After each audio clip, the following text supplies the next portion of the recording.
শহীদ জিয়া স্বপ্ন দেখেছিলেন পার্বত্য অঞ্চল নিরাপদের জন্য।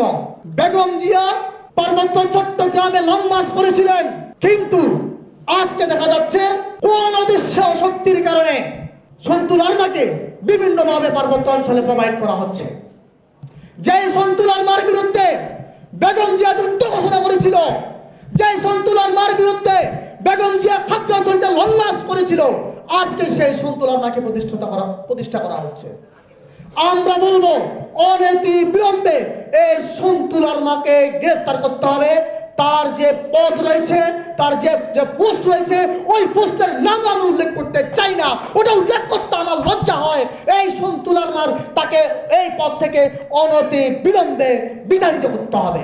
এবং সন্তুল আরমা 5 আগস্টের পর থেকে এই পর্যন্ত বারবার ভারত যাচ্ছে, বিভিন্ন জায়গায় যাচ্ছে, তার নাতনিকে দিয়ে ষড়যন্ত্র করছে। সন্তুল আরমা সহ সন্তুল আরমার পরিবারের প্রত্যেকটা সদস্যের তাদের যে গতানুগতিক কার্যক্রম, তাদের যে পদচারণা, তারা কে কোথায় যাচ্ছে, প্রত্যেকটা বিষয় আমাদের সরকারকে তদারকি করতে হবে।